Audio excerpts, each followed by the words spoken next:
Hello beautiful people, thank you so much for all the love and support with my last video. I am overwhelmed. Thank you so much. God bless you guys. I hope that this video is able to teach you guys and educate you guys, on what I'm going to be talking about today. So let's get straight into it. So today, as promised from my previous video, I'm going to be talking about seizures and anxiety, because in my life they played a huge part in my life. Not in the most positive way, I can't lie to you. Anybody knows what having seizures or anxiety is like, they know it's not positive. So the seizure that I had, specifically me, disclaimer by the way, I am not a medical professional. I am speaking from experience and what I have learned over the years of living with this stuff. Okay, so what I had was tonic-clonic epilepsy, which basically you could call it like a huge firework inside your brain. Usually starts on on one side of the brain. So my side of the brain specifically targeted was my left side. My left side, the left side of my brain, where the AVM was situated. So yeah, it basically starts on the one side of the brain. It can go to both sides of the brain, but for me, mine started on one side of the brain because my face would actually start to slant when it started. Kind of looks like when you're having when someone has a stroke, but not at the same time. I like I said in my previous video, I actually had them for about 5 years, about 17 to 22, yeah, around there. The seizures for me, they affected me in a lot of ways that was not nice at all. Basically, what would happen is the muscles in my body would start to stiffen. My face would slant, my eyes would roll back, and I bite down on my tongue and my lip. And obviously, if I'm sitting down, then it's I'm okay-ish. I have to be laid down.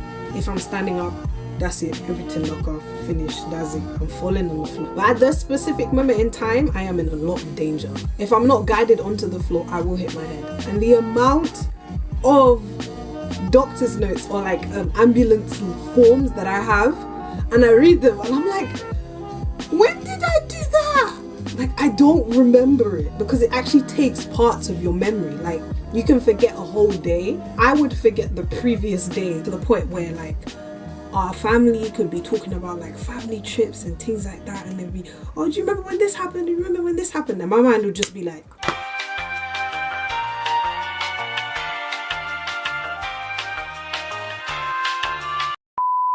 so obviously, like I said, I keep repeating this, don't know why, I had them for 5 years. So I actually went to uni with them. Man said, let's go! I went with them. Obviously, there was some circumstances happening at the time. I was like, I want to go to uni, you know, like when people just want to be free. You want to be big girl. You want to do big life. Yeah, it's not big life. Not with seizures, darling. No. So I would have...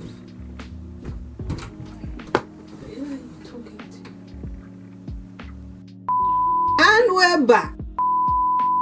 I went to uni with my seizures, went to uni with my seizures, like say I didn't have them. They slapped me up, they beat me up, boy. They made sure I knew they were there. When I went, they made sure I knew they were there. So I had them for 5 years, went first year of uni with them, and I'd moved out of the house. Then the end of 2018, I moved back home because the seizures were just getting too much. I will probably do a uni video on, how the seizures had affected me. When my seizures started to get a bit too much, my anxiety decided to go, hello, hi. No. Putting those two together in one room is not good at all. It's like oil and water. They just should never be mixed together. It's just not allowed. No. All for his glory. I just don't know why I had to go through pain. It's okay.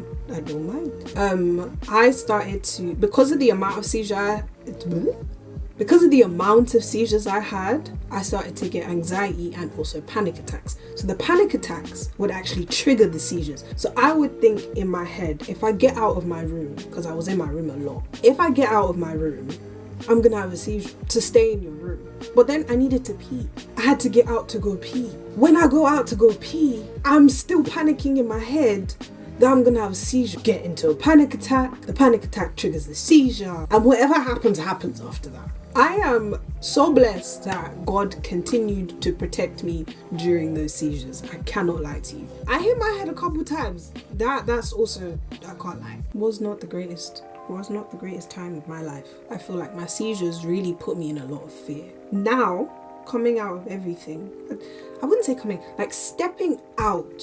If you step out of yourself and look into your life. I looked into my life and I was like, wow, I was scared. I was always in my head. So I would have seizures like all the time, but then I had to be aware of what was triggering my seizures. So that's what I was so scared of all the time. So I would think in my head, okay, Abby, if you eat sugars, you're gonna trigger a seizure. If you run, you're gonna, yes, I said run, because your heart rate can trigger a seizure. So I sometimes even had to leave early. Sometimes, keyword is sometimes, because not all the time. I'd have to leave early to go to uni so that I don't rush myself, so that I don't have a seizure.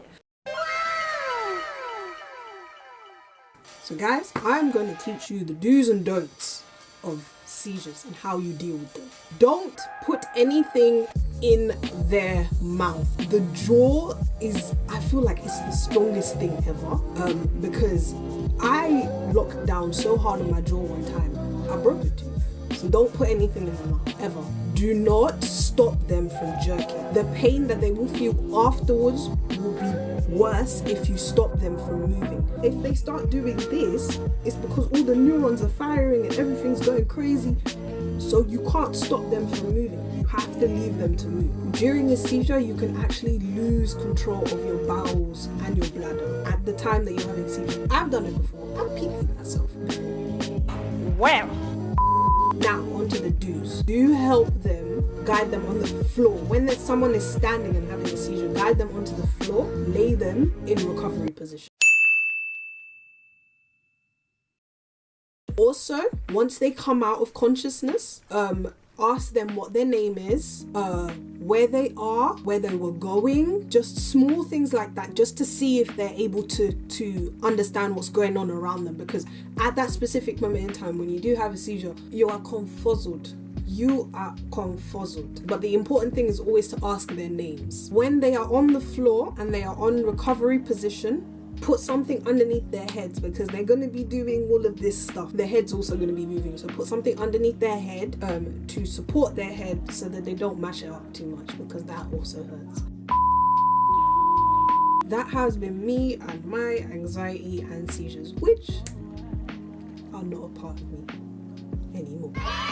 Very much. So yeah, I hope all the information that I gave in this helps somebody out there, you know, in terms of how to deal with someone that has a seizure. It is normal. It's not the most amazing thing in the world. Most of the time, people, when they have a seizure, I'm speaking for myself, I feel very embarrassed sometimes when I'd have a seizure, because be like, I look like a crazy person. I cannot lie to you, I look crazy. So yeah, thank you so much for watching. Please like, comment, subscribe. Thank you so much for all the support and love. If you haven't been able to check out my storytime video, please go check it out. And yeah, I will see you in my next video. Peace. Yeah.